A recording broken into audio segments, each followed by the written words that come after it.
religious devotion.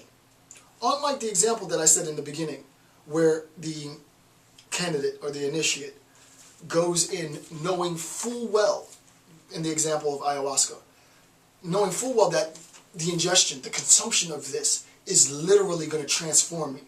I am going to be transformed insofar as I drink this stuff. And it's going to take me on a journey. And I know that before because I've been told that.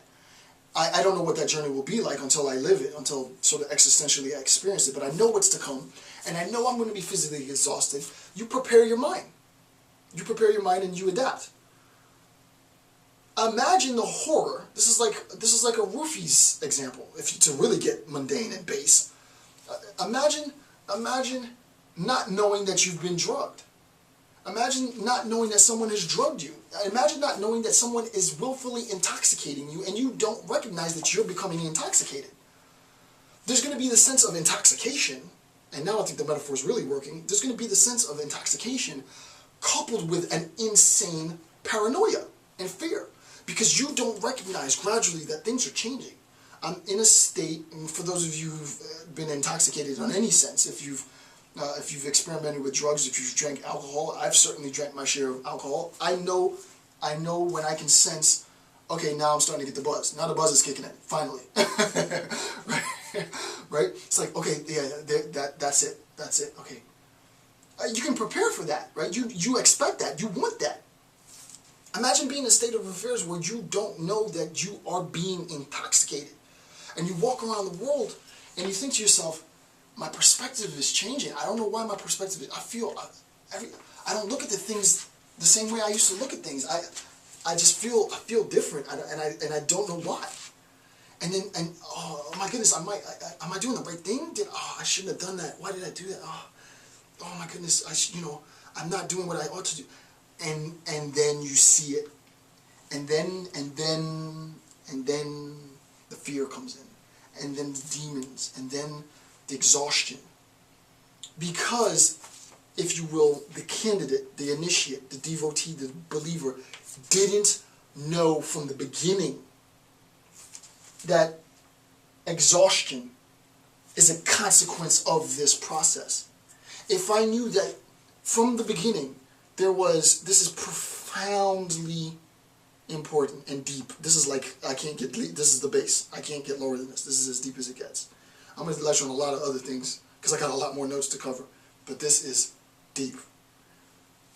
If the initiate, the devotee knew that insofar as you ascribe to this, don't just take it lightly. This is not a game. You know what I'm saying? This is not a game. Let's keep it funky.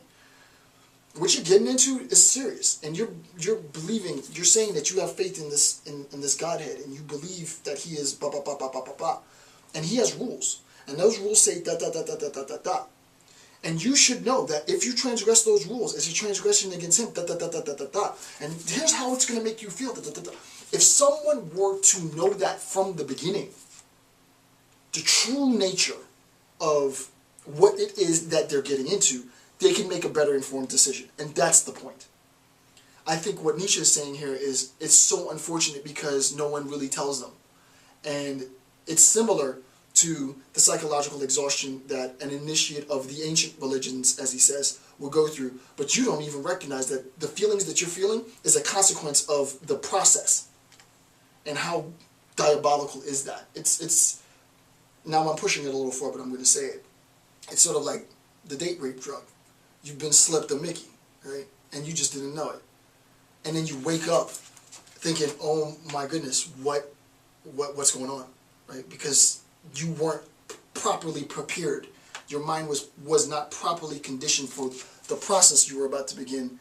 You thought, oh yeah, I was just going to be, for example, this is Nietzsche, I was just going to be a Christian and it would be like any other day, right? I didn't believe in God yesterday, I believe in God today, and, I'm just going to go to the cooler and, grab the six-pack and sit down with the friends, and it's going to be an average day.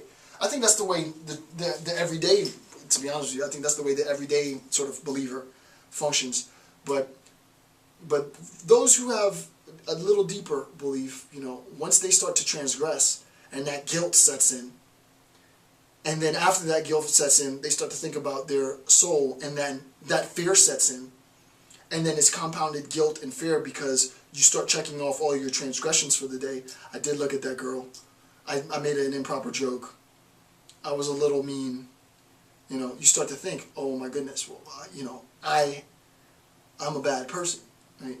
And some people don't like that, and some people some people like to be bad people, but people don't want to be bad people for the most part, right? You want to be a good person, right? Even if you like bad guys, you still want to be a good guy.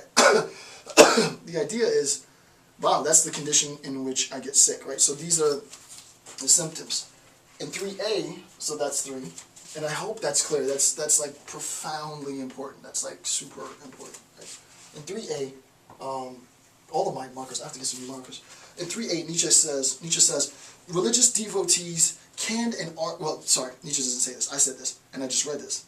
Religious devotees can and are successfully programmed, I already said that, I already said all of this, to unknowingly enter a state of psychological exhaustion. One enters a state of psychological exhaustion through conditioning of exhaustion, and I just explained that. Okay, so 4.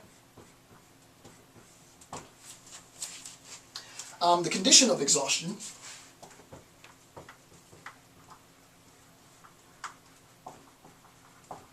The condition of exhaustion. Unlike the ancient religions, however, contemporary practitioners, and this is what I just said, right? Unlike the ancient religions, contemporary practitioners are unaware of the condition of exhaustion. I cannot stress that enough. Why are people leaving religious beliefs in droves? Because they recognize, you know, and I am not trying to make light of the situation. If anything, this lecture series, if it's going to have any impact, I mean, when I talk to people who are philosophers, I'm preaching to the choir. They already know Nietzsche, they've read Nietzsche, they're sort of checking me out to see if I'm really, my interpretations are accurate, and, you know, it's a lot of that head game stuff. If anybody's to get any benefit out of this, outside of the obvious, we philosophers, it should be individuals from the religious community. Right? And the point is, if you are, I'm not here to tell you not to believe in God or to give up your faith. That's not my role, right? I don't care about that, right? I want you to understand the text. The point is, if that's important to you,